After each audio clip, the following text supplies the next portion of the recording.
म्हणजे आज आपला देश एक नाही तर तब्बल 2 अपघातांच्या घटनांनी हादरलाय. तब्बल 34 जणांना यामध्ये आपला जीव गमवावा लागलेला आहे. एका अपघातात तेलंगणा इथं रंगारेड्डी इथं खडी भरून निघालेल्या डंपरने राज्य परिवहनच्या बसला धडक दिली. बसचा यामध्ये अक्षरशः चुरा होऊन डंपरमधली सगळी खडी बसमधील प्रवाशांवर पडली आणि 19 जणांचा जागीच मृत्यू झाला. तर दुसरीकडे म्हणजेच राजस्थानमध्ये देवदर्शनासाठी गेलेले भाविक पूजा अर्चना करून परत येत असताना टेम्पो ट्रॅव्हलरने दुसऱ्या ट्रकला ओव्हरटेक करण्याचा प्रयत्न केला आणि रस्त्याच्या कडेला उभ्या असलेल्या ट्रकला धडक दिली आणि यामध्ये तब्बल 15 जणांचा जागीच मृत्यू झाला.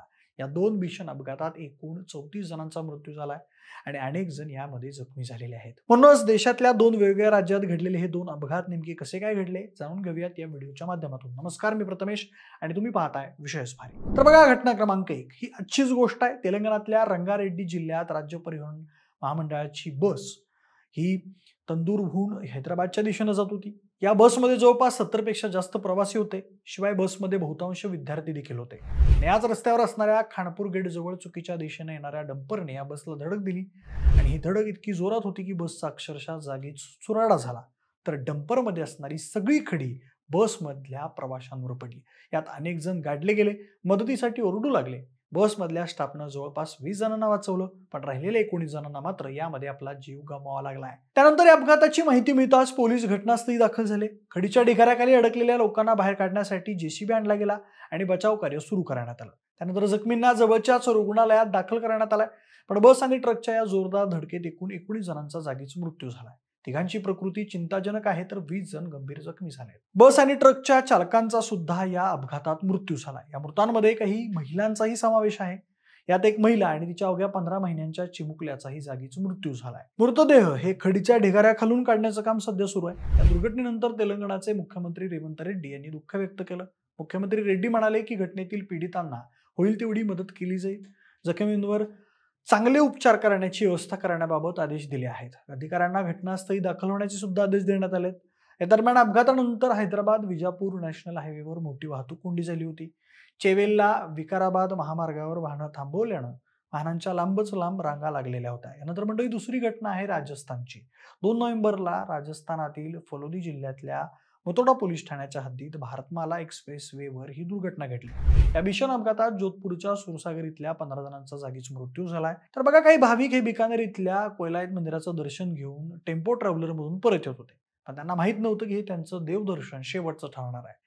टेम्पो ट्रॅव्हलरने दुसऱ्या ट्रकला ओव्हरटेक करण्याच्या प्रयत्नात रस्त्याच्या कडेला उभ्या असलेल्या एका ट्रकला धडक दिली. टेम्पो ट्रॅव्हलरचा वेग जास्त होता, त्यामुळे ही धडक खूप जोरात झाली. समोरचं कमी दिसल्यानं चालकाला रस्त्याच्या कडेला पार्क केलेला ट्रक दिसला नाही आणि हेच अपघाताचं प्रमुख कारण बनलं.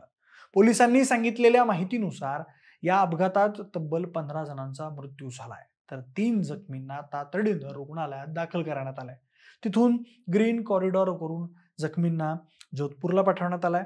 फलोदीचे डीएसपी अचल सिंह देवडा यांनी सांगितलं की अपघात इतका भीषण होता की यामध्ये टेम्पो ट्रॅव्हलरचा पूर्णपणे चक्काचूर झालाय.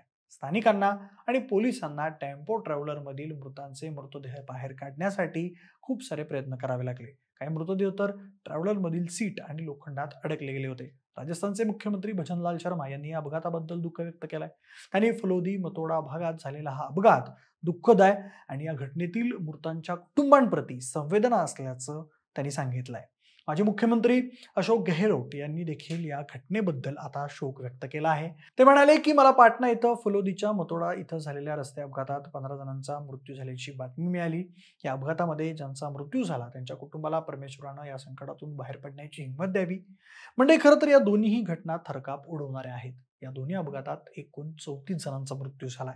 या अपघातात गेलेले जीव फक्त आकडे नाहीत तर ते कोणाचे तरी कुटुंब होते, कोणाचं तरी स्वप्न होतं, कोणाचं तरी जग होतं. हे आपल्याला विसरून चालणार नाही. या घटना आपल्याला सावधानतेचा, संयमाचा आणि जबाबदारीचा धडा शिकवतात. आपण रस्त्यावरून जातो पण कितीतरी जण वेगाच्या मोहात सावधानता विसरून जातात, एक चुकीचा निर्णय घेतात आणि त्यांचं आयुष्य उद्ध्वस्त करून टाकतात. त्यामुळे वेगात वाहनं चालवू नका, हीच काळजी घ्या. बाकी या घटना ऐकून तुम्हाला काय वाटतं, तुमचं यावर मत काय, आम्हाला कमेंट बॉक्समध्ये नक्की कळवा. सोबतच आपल्या विशेष भरीच्या YouTube चॅनलला सबस्क्राईब करायला अजिबात विसरू नका. धन्यवाद.